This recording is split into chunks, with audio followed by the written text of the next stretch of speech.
Hey, and welcome. This is Wisconsin Shoe Guy. Today, we're going to do a shoe battle about Tier 4 split toe bleachers. Really looking forward to this and can't wait to hear what you think.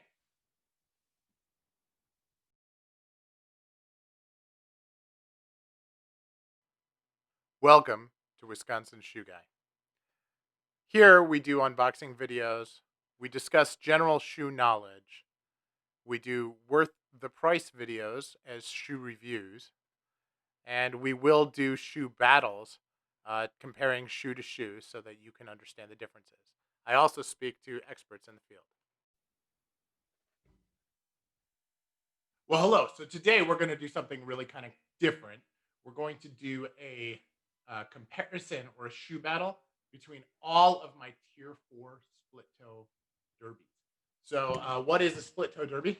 It has an apron right here, and then it has a seam in the middle, which actually separates this piece of leather from this piece of leather.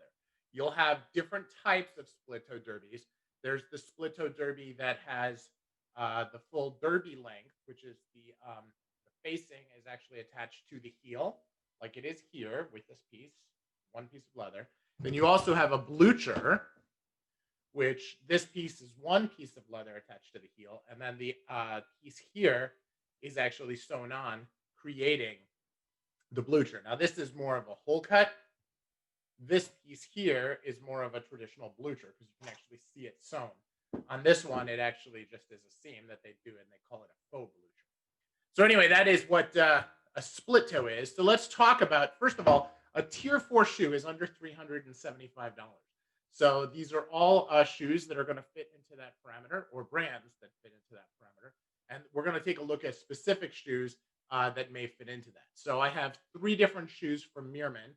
I have a Carlos Santos, I have a TLB Mallorca, and I have a Fugashin that all kind of fit that bill. So here we go. We're going to start with the Meermin. This is the 101-601. And this has a raised kind of almost like it's in a little tube. When they sew the apron, they just sew it together, so it has this little tube on there. Now, whether there's actually a tube inside there, I don't know, but they definitely make it so that it has that look, and they have the same look here on the toe. So this is a traditional derby. This is in a grain pattern. It has a really nice commando sole, kind of a deep commando sole. Has really nice finishing all around the whole shoe, and is based part of the Meermin basic line.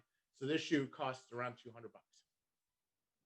Now, the next shoe that we're going to look at is another Meermin, and this is a custom Meermin that I did during one of their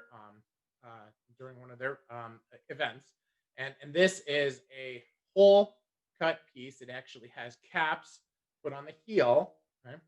And this has a really intricate stitch on here where it actually joins two pieces of leather together. So there isn't any kind of tube inside. And then the front of the split, that's actually a reverse. And so that's different. Now, I had these made with a leather sole. They normally come with day night. And this is a JR sole. And it has a flat welt on it.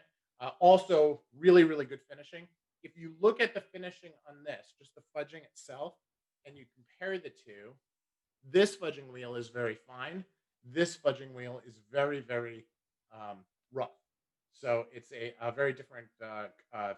So I would say like this is like a millimeter per fudge, and this is maybe 3. I mean, it's a really big difference. So something there to keep in mind. So anywho, that is the two shoes from Meermin. And as we think about it, right, the apron itself is a very, very big distinguishing factor. What type of derby it is, whether they have heel caps can be big. And then, of course, there's the choice between, do you want to have a leather sole, make it more dressy?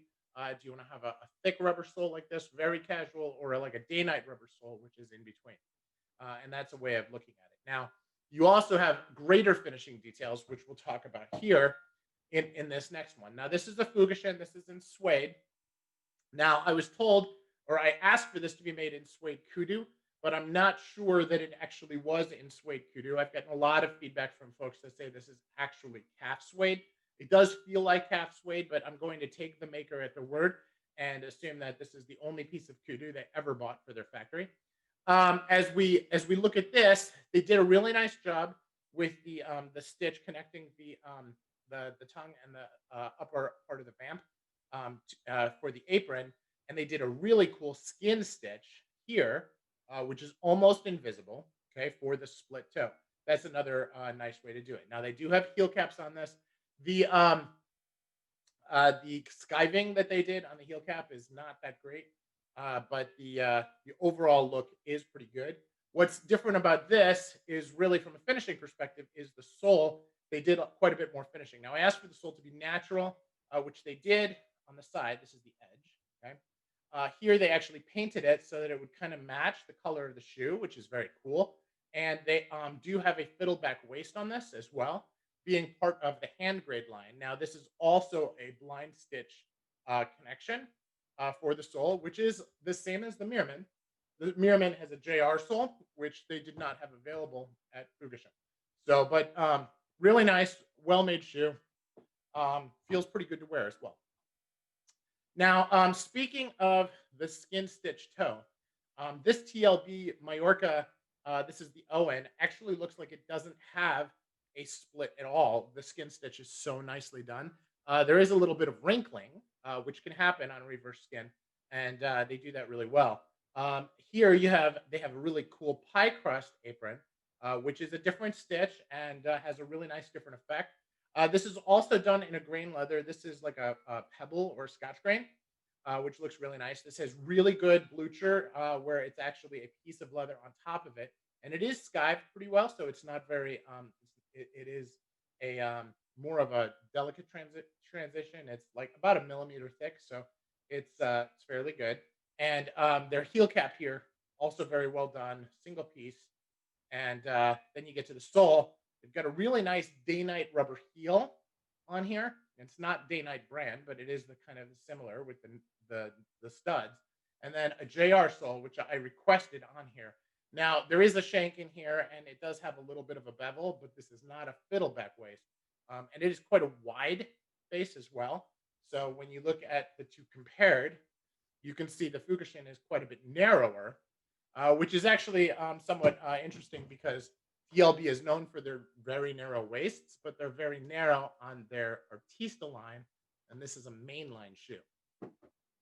That brings us to the Carlos Santos. The Carlos Santos also has the skin stitch here, has a totally different type of joining on the apron. The apron, they basically have the piece of material laying on top of the other one, and then they do a stitch where you can kind of see in here where it goes underneath and then stitches on the top. So, and they spiral the thread so that when you look at it carefully, it looks like a rope that goes all the way around here. But if you look really, really close, you can see that it is stitched in and out. It's a very nice effect. They wrap the leather around the rope here and let it dry that way so that it has that overall look to it. Very cool skin stitch on the toe. And of course, this is a beautiful, very soft suede and comes across nice. Now, the heel caps on this one are quite long. They come out longer than the heel compared to the other ones, which I'll stop at the heel, and has a really nice, very sophisticated look to it. Again, this is a day-night sole, but the lining on the shoe is very, very soft.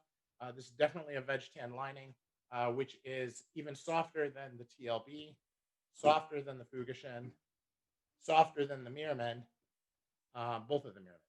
So something to consider there. Now, lastly, what we have is we have an MTO from Meermin. Now, this shoe is quite a bit more expensive because I had it hand welted, and the hand welting is about a $225 upcharge, which is a big difference on a $200 shoe. But this has the Norvegese stitching on the base of the shoe that has a heel cap.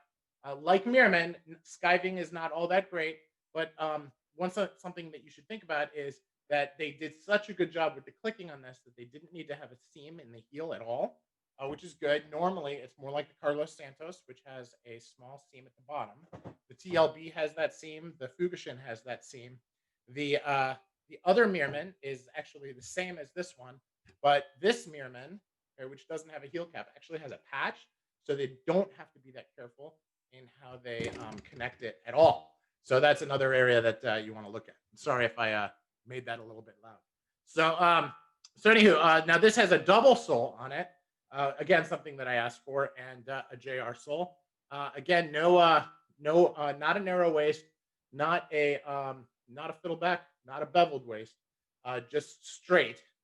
But because I had the JR sole and which is another upgrade on their MTO program, I also asked for this to have a deploy veg tan lining, which is another upgrade, and that created another upgrade charge for this. So where normally this shoe would retail at $200, I think this one was about $270 because I upgraded the sole. This one is about $200, and I upgraded it with both the leather. This is Utah calf. I upgraded the leather, I upgraded the welt, and I upgraded the sole. So this was around $550. So anywho, those are my tier 4 split toes.